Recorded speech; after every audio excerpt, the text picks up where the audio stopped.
After 8 years or so of playing this franchise, I gotta tell you that this is my favorite carry along title. I enjoy the fact that I can carry this game with me.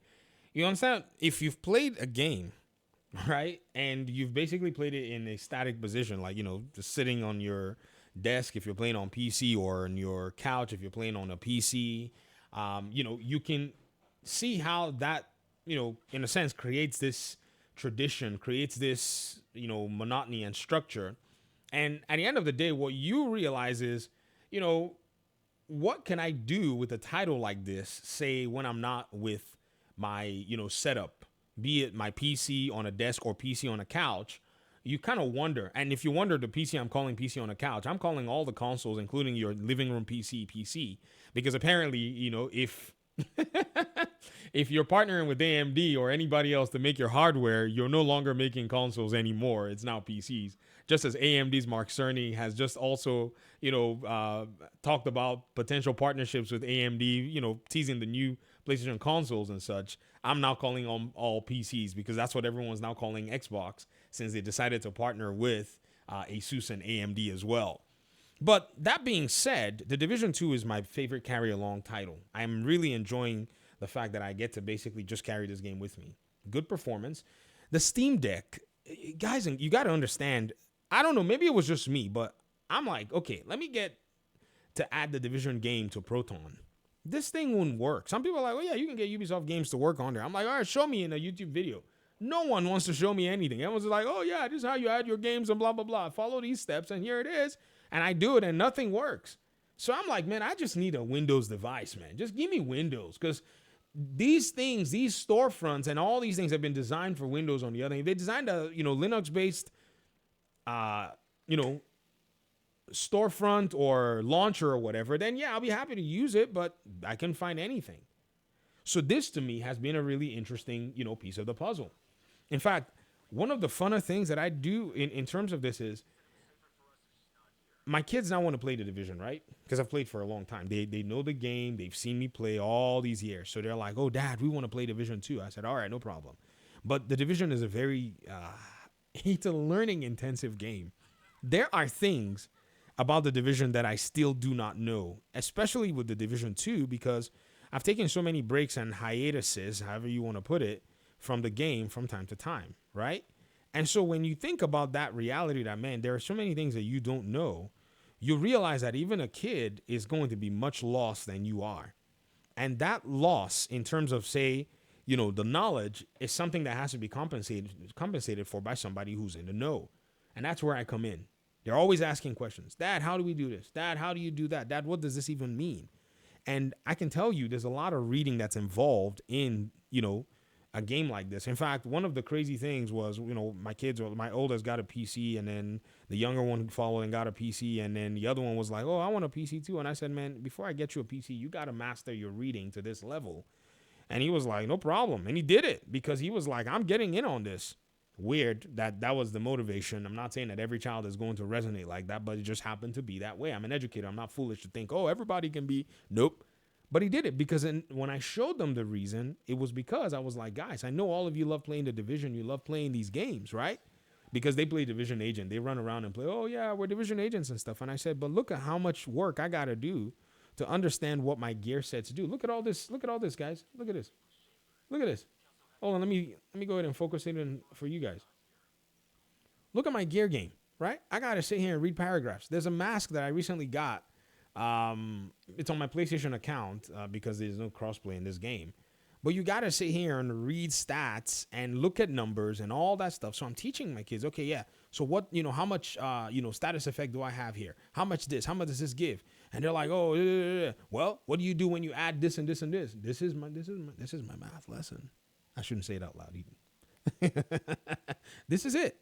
So it's my favorite carry along game because I can just walk around with this thing like it's a freaking classroom. I know it's crazy. Don't mind. Hey, guys, hey. I'm just saying that it just happened to work out that way. I'm not saying like, I planned this, or I'm not trying to be cheesy or cheeky. I just happened to realize that this is an extra, call it a benefit, call it what you want, that has come with being able to carry the game along with me.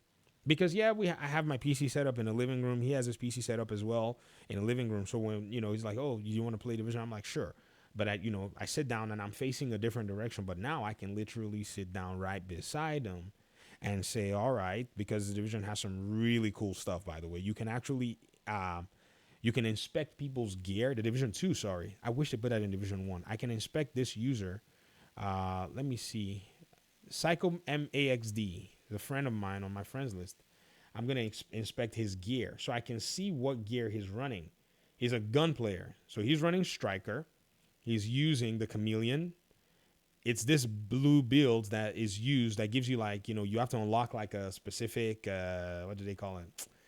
This thing that they call it, I don't know what it is. And then he's using the Lefty SASG named exclusive shotgun, right? So that he can build up his Striker stacks and then pepper everybody and delete their health.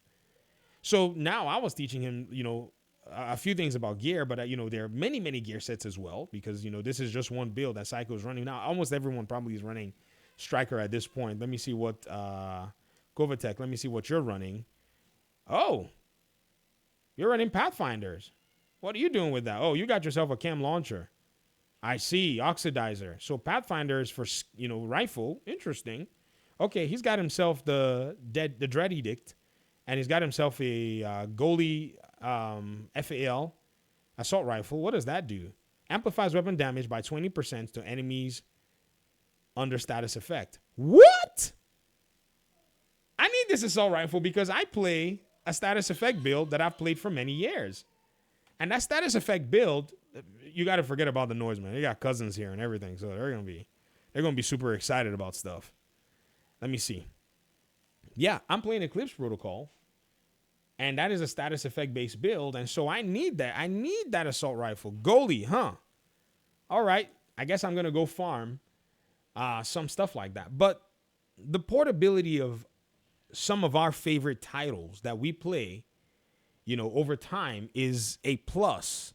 And gaming is now going to that point where, the Division 2 was on Stadia, actually, when Google Stadia was a thing, and I could actually access this game from a browser. So I didn't necessarily always have to be, at my setup to go ahead and play the game or whatever, or do, manage my gear. That's another thing too, gear management, because, you have so much loot dropping, it was a problem that there was not enough loot dropping at one point, and then the problem became there's not enough relevant loot. Oh, I can share this with my boy. It says I have 44 minutes to share it. I'm going to log out here pretty soon so that in our next session I can give this stuff to him so he can learn the different gear, whatever. And it's all trial by error. You don't know what you're going to like until you try it. Anyways, there's just loot everywhere. So you got yourself a stash. They've been increasing the stash base. I think we started out at like 100 and something, and then it went to 250, and then now it's at 450 stash space where you can keep your stuff, right? Because there's just so many things that you keep, and guys like me, who hoard. Why do I need all these bull horns? Sorry, big horns. This is an exotic that you get from the legendaries, but I like keeping them because I play the legendaries so much. That's how many big horns I got that I kept. I think I've destroyed a few on this account. So the Division 2 takes a whole different meaning, takes a whole different idea, takes a whole different look, from someone like me who it's been a pivotal part of, my work and my content creation on YouTube, and as well as my gaming, because of this game, I didn't play many other games. Because of the previous title, I didn't play many other games. I skipped out on a lot of them. Like, I fired them up for 20 minutes and was like, man, I got to play Division. I got to get new gear. I got to get better gear. I got to do this. I got to do that. Right? And it's almost a shame that Ubisoft Massive took their precious time to get back to us on a Division 3 title or on some of the things that we asked for. They're bringing them now, which is interesting that it's at their strangest time of Ubisoft's existence, that it's doing the things in the Division that people had been asking for. I don't know how that works, man. But anyways, I thought I'd show you guys this stuff because, man, I think it's pretty cool. So I got to log up so I can maintain the gear and such. So thanks for watching the video.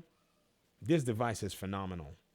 I'm telling you, Xbox users, those that like Xbox stuff, when you guys get your own Ally X, you're in for a treat. You are in for a treat. I'm telling you. Thanks for watching, guys. Peace out.